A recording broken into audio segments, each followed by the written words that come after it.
Masarap sa katawan, sigaw ni Nathaniel sa binata, habang nasa ilog na ito, kasama si Bricks na naglulunoy doon. Later, tatapusin ko lang itong ginagawa ko, nakangiting tugon naman ng binata sa dalaga. Maya-maya ay muli nitong inilibot ang paningin sa buong paligid, para hajilapan si Luciana. Kanina niya pa itong hinahanap pero hindi niya naman makita. Calm down men, baka nakakalimutan mo taong gubat ang babaeng yun. Mas may alam siya sa bundok kaysa sayo. Why need to worry about her? Kausap nito sa sarili, habang abala sa pagpaypay sa inihaw niyang isda. But in second thought, this is not the place she used to live for 8 years. Malamang na mawala yun dito sa hasyenda, gayong hindi niya kabisado ang buong lugar. Napapabuntong hininga na lamang ang binata, pagkway mabilis na namaywang at muling inilibot ang paningin sa buong paligid. Kung ano-ano na ang pumapasok sa kanyang isip, na siyang naging dahilan upang magsimula na rin siyang mag-alala para sa dalaga. Muli niyang tinapunan ng tingin ang dalawa, na masayang nagtatampisaw sa tubig bago walang palem na umalis, para hanapin si Luciana. May kalahating oras na rin kasimula nang mawala ito sa kanyang paningin. Senyorita, tawag nito sa dalaga, habang kaliwat kanan ang pagbaling ng tingin sa mapunong paligid, Luciana, where are you? Sigaw muli ni Clyde. Nagbabaka sakaling marinig siya nito. Malakas na pagbuga ng hangin ang ginawa ni Luciana nang tumigil siya sa paglalakad, at muling inilibot ang paningin sa buong paligid. Kanina pa siyang naglalakad sa direksyon hindi niya naman alam, kung saan ang patutunguhan, basta ang gusto niya lang ay makalayo mula kay Clyde at Nathaniel. Hay! Kung sana narito si Valerie, na hindi sana ganito ka-boring ang buhay ko rito sa mansion, saad niya sa sarili, pagkway umupo sa malaking katawan ng kahoy na nakatamba sa harapan niya. Kung bakit din kasi sumama pa ako rito? Kung sana nasa bahay lang ako, hindi na ako mamomorable mo kung paano iiwasan ang mga yon, saad pa nitong muli.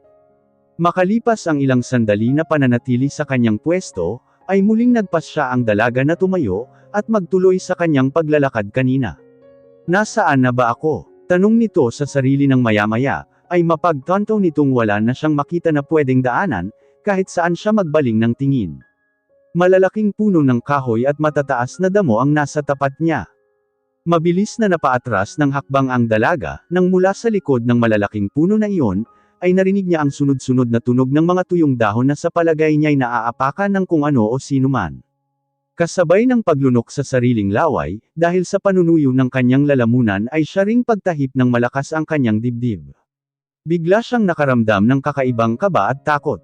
Agad na kumari pa ng takbo si Luciana nang marinig ang mga yabag na papalapit sa kinaroroonan niya. Walang lingun-lingun at patuloy na tumakbo ang dalaga, hanggang sa bumangga siya sa matigas na katawan ng isang lalaki, na siyang naging dahilan upang matamba siya sa damuhan. Who are you? Ang baritinong boses na iyon ang agad na nagpaangat sa mukha ni Luciana, para tapunan ito ng tingin. Halos manlaki pa ang mga mata ng dalaga, nang makita ang hitsura nito. I said, who are you? This is my private place, asak na tanong nito sa nakasalampak na dalaga. Pakiramdam ni Luciana bigla siyang kinilabutan sa labis na takot. Habang nakikita ang nanlilisik nitong mga matang natatabunan ng magulo at mahaba nitong buhok. Maging ang balbas nito sa mukha, na hanggang sa tapat ng dibdib ang haba. Ang mauugat at ma-muscles na braso nito. Ang suot nitong itim na t-shirt na sa tingin ni Luciana, ay malapit ng mapunit dahil sa malaki at malapad na dibdib at balikat nito. Parang pakiramdam ng dalaga, isang sampiga lamang sa kanya ng lalaking ito ay agad siyang babawian ng buhay. Muli at wala sa sariling napalunok ng laway ang dalaga, pagkway mabilis na umatras sa lalaki, nang magsimula itong maglakad palapit sa kanya. Huwag, please, hindi ko naman alam na trespassing na pala ako sa lugar mo. I was walking around and then I didn't notice that I'm lost, kinakabahan at nauutol na pagpapaliwanag nito sa lalaki. You're walking around. Are you kidding me? Anito na mas lalo pang dumagundong ang boses, maging ang panlilisik ng mga mata nito, na nakatitig sa dalaga. You were in the forest miss in case you didn't notice too. This is not an amusement park. I'm sorry, mangiyak-ngiyak na sambit ni Luciana sa lalaki, pagkway ipinangtakip ang dalawang palad sa kanyang mukha, na tila ba'y makakatulong iyon, para maprotektahan ang sarili laban sa lalaking hindi niya kilala. Anas nito, "Next time, don't show your face in front of me, young lady. Or else, I'll wreck your neck and eat you alive." Anang lalaki at mabilis na umalis sa harapan ni Luciana. Naglahong parang bula. "Luciana, can you hear me? Where are you?" Biglang napalingon sa gawing likuran niya ang dalaga, nang marinig niya ang boses ni Clyde na tinatawag siya. "Clyde!" Mahinang sambit nito sa pangalan ng binata, habang mababakas pa rin sa hitsura nito ang labis na takot. "Luciana. Luciana, hey, what happened to you?" Nag-aalalang kumari pa ng takbo si Clyde nang makita ang dalaga na nakaupo pa rin sa damuhan. "Are you crying?" Clyde anang Luciana na bigla na lamang sinunggaban ng yakap ang binata, nang makaupo na ito sa tapat niya. "Clyde!" Umiiyak na saad nito pagkuway nagsumiksik sa dibdib ng lalaki. Gulat man si Clyde sa ginawang pagyakap sa kanya ng dalaga, hindi niya na lang muna iyon binigyan ng pansin, bagkus ay ginantihan niya ito ng yakap, habang masuyong humihimas ang palad sa likod nito, para pakalmayan ang panginginig ng katawan nito. Siya, "It's okay. It's okay. I'm here, Luciana. Don't worry," bulong nito sa punong tainga ng dalaga. Mahabang katahimikan ang namagitan sa kanilang dalawa, habang nakayakap pa rin sa isa't isa. Maya-maya'y si Luciana na rin ang kusang bumitaw sa binata, nang mapakalma na nito ang sarili, at mapanatag ang pagtibok ng kanyang dibdib. Sumisinghot na inilibot ang paningin nito sa buong paligid, upang hanapin ang lalaking nakasalubong niya kanina. "Hey, what happened? Bakit umiiyak ka? Bakit parang takot na takot ka?" Sunod-sunod at nag-aalalang tanong sa kanya ni Clyde. "May nakita ka bang lalaki kanina?" Sa halip ay balik na tanong nito. Mabilis na kumunat ang noo ni Clyde, dahil sa naging tanong nito. "Lalaki? No, wala akong nakita." "Bakit? Sinaktan ka ba niya? May ginawa ba siyang masama sa'yo? Tell me, did he hurt you? That's why you cried?" Nag-aalala pa ring tanong nito sa dalaga. Sa halip na sagutin ang mga katanungan ni Clyde, marahan na lamang na umiling si Luciana. Nag-iwas dito ng paningin. Kumilos siya para sana tumayo na at ayusin ang sarili, ngunit mabilis din naman siyang napangiwi, nang makaramdam ng labis na pagkirot sa kanyang paa. Hindi niya iyon naramdaman kanina, siguro kasi mas nag-umapaw ang takot at kaba niya sa lalaki, kung kaya't hindi niya nainda ang sakit sa paa niyang tumama pala sa isang bato ng matamba siya. Ang sakit, daing niya na siyang ikinataranta naman ni Clyde. "Why? May masakit sa'yo." "Ang paa ko, hindi ko may galaw," aniya. "Let me see." Saad ng binata at mabilis na ininspeksyon ang isang paa nito. "Masakit ba rito?" Tanong nito nang hawakan ang paa ng dalaga, at masuyo iyong hinimas. Parang gusto tuloy magsisi ni Luciana, kung bakit ipinaalam niya pa sa binata ang pananakit ng kanyang paa. Ramdam niya ang mainit nitong palad na nakadikit sa kanyang balat. Ang kuryenteng nanunuli mula rito papunta sa paa niya, kasabay ng pagsibol ng pamilyar na kaba sa kanyang dibdib. "Is it hurt? We should go para malagyan natin yan ng yelo, at hindi na mamaga. Come here, bubuhati na kita." Anang Clyde na agad din namang natigilan ng pagbaling niya sa dalaga, ay gadangkal na lamang ang pagitan nila. Ang mga mata nilang parehong nakatitig sa isa't isa. Ang nag-uunahan at malakas na pagtibok ng mga puso nila, na tila ay biglang nilusob ng libo-libong kabayo.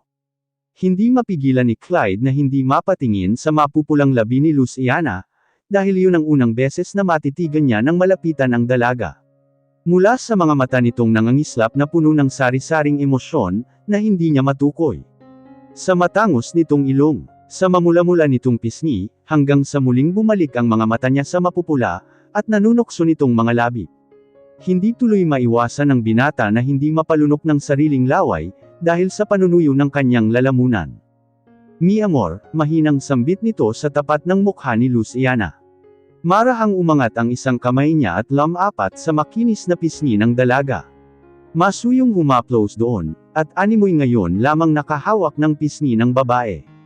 "Eres tan hermosa, mi amor." Mabilis na kumunat ang noo ni Luciana, nang muli na namang marinig ang pananalita nito sa kanya. "Why he keep telling words that she can't understand?"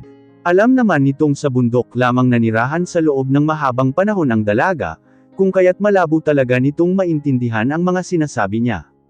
Clyde. Kinakabahang sambit ni Luciana sa pangalan ng binata. Sa halip na tugunin nito ang pagtawag ng dalaga sa pangalan niya, muli itong kumilos palapit sa mukha ni Luciana, hanggang sa halos wala ng pagitan sa kanilang dalawa. Hindi na nagawa pang tapusin ni Luciana ang pagsasalita, nang bigla na lamang siyang hinalikan ni Clyde. Labis niyang ikinagulat, kahit pa sabihing inaasahan niya na ang bagay na iyon. Wala sa sarili at kusang pumikit ang kanyang mga mata, para namnamin ang mainit at malambot nitong mga labi. Clyde.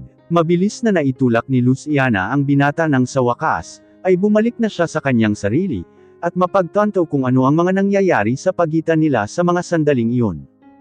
I'm sorry na uutol na saad ni Clyde. At mabilis ding nag-iwas ng paningin sa dalaga, pagkuway tumayo mula pagkakaupo sa tapat nito. Lihim na nagpakawala ng malalim na buntong hininga si Luciana, habang nakatungo pa rin ito at tila ay nahihiyang tapunan ng tingin ng lalaking nasa harapan niya ngayon. What is wrong with you, Luciana? Pag-alit na tanong nito sa sarili. Umayos ka nga, hindi ka dapat nagkakaganyan. Wala kang pakialam sa kanya.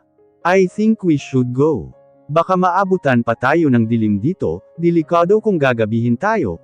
Maya-maya ay saad ng binata at muling lumapit sa pwesto ng dalaga. Akma na sana nitong tutulungan si Luciana, ngunit agad din naman itong tumanggi. No, I can walk, anang Luciana. No you can't, let me help you. I can carry you. Hindi na, don't be too hard-headed senyorita, aniya at walang palem na yumuko sa tapat ng dalaga, at kinarga ito na parang bagong kasal. Put me down, Clyde. Kaya ko namang maglakad, kunwari ay naiinis pang saad ni Luciana. Ayaw niya lang talaga na nasa ganong estado silang dalawa ng lalaki. Ayaw niyang magkalapit sila, hindi pa nga siya nakaka-recover sa ginawa nitong paghalik sa kanya kanina, tapos ito sinundan pa ng pagkarga sa kanya. Bagay na mas lalong nagpapailang sa pakiramdam ni Luciana. Ramdam na ramdam niya. Lalo ang init ng katawan nito. Ang matigas at malapad na dibdib. Ang matigas na muscle sa mga braso nitong nakapulupot sa kanyang katawan, I hate that feelings. She can't control herself but to think malicious things with this man. Just shut up senyorita if you don't want me to kiss you again. Maotoridad na saad nito, pagkuway tinapunan ng tingin ang dalaga. Wala sa sariling napakagat labi naman si Luciana, nang bigla siyang makaramdam ng pag-iinit sa kanyang pisngi. Alam niyang pulang-pula ngayon ang hitsura niya, dahil sa pagkapahiya sa lalaking ito. Maling-alinggang hampasin niya ito sa mukha pati sa dibdib Inismiran niya na ito bago itinuon ang paningin sa ibang direksyon. Wala din naman siyang mapapala. Hanggang sa makabalik sila sa ilog. Naroon si Nathania at Bricks na halatang kanina pa rin naghihintay sa kanilang dalawa. Mabilis namang lumapit sa kanila si Nathania nang makita sila nito. Where have you been? What happened? Nag-aalala pang tanong nito. She can't walk dahil nagka-spray ng paa niya. Maybe we need to go back at the mansion, para magamot agad to bago pa mamaga, anang Clyde sa dalaga. Yes sure. Anito, are you okay Luciana? Nang balingan nito si Luciana na nakahawak na sa leeg ng binata. Isang tipid na pagtangulang ang ginawa nito bilang sagot sa kanya. Ako na ang magda-drive bro. Nailigpit ko na rin ang mga gamit natin, saad ni Bricks nang makalapit na rin ito sa kanila. Muling nagsimula sa paghakbang si Clyde, para tunguhin ang pick-up na sinakyan nila kanina. Maingat nitong isinakay sa likuran ng pick-up ang dalaga, pagkuway tumabi rin dito. Nasa unahan si Nathania habang si Bricks naman ang nagmaneho gaya ng sabi nito kanina. Let me see again your foot. Maya-maya ay saad ni Clyde kay Luciana. Agad itong kumilos at akma na sanang hahawakan ang paa ng dalaga, ngunit pumiksi naman ito. No, okay na ako, anito na hindi man lang magawang tapunan ng tingin ang binata. Let me see senyorita. Wala naman akong ibang gagawin sa paa mo. Anito at muling sinubukan na iangat ang paa nito. Wala naman nagawa ang huli kundi hayaan ito nang tuluyan ng naipatong ni Clyde ang paa niya sa hita nito. Humarap siya sa gawin nito, upang hindi siya mahirapan sa kanilang pwesto. Mabilis din namang ibinigay sa kanya ng binata ang isang tuwalya na maliit, para ipangtakip sa hita niya nagadangkal na lamang ang hibla, at masisilipan na siya. May binulong pa ito na hindi niya maintindihan. Salamat, Anya. Lihim na pinakatitigan ni Luciana ang binata, habang abala ito sa pag-inspeksyon sa paa niya. Tila may bigla siyang naramdaman na kilati sa kaibuturan niya, sa isiping concern pala ito sa kanya. Kung papaano niyang nakita ang hitsura nito kanina, nang matagpuan siya nitong nakasalampak na sa damuhan at umiiyak. Puno ng pag-aalala ang mukha para sa kanya. I think hindi naman siya mamamaga ng malala. Pero kailangan pa rin siyang magamot. Ang boses nito ang muling nagpabalik sa katinoan ni Luciana. Mabuti na lamang at hindi siya nito nahuling nakatitig dito. Next time, you should be careful. Mabuti at ito lang ang nangyari sa iyo.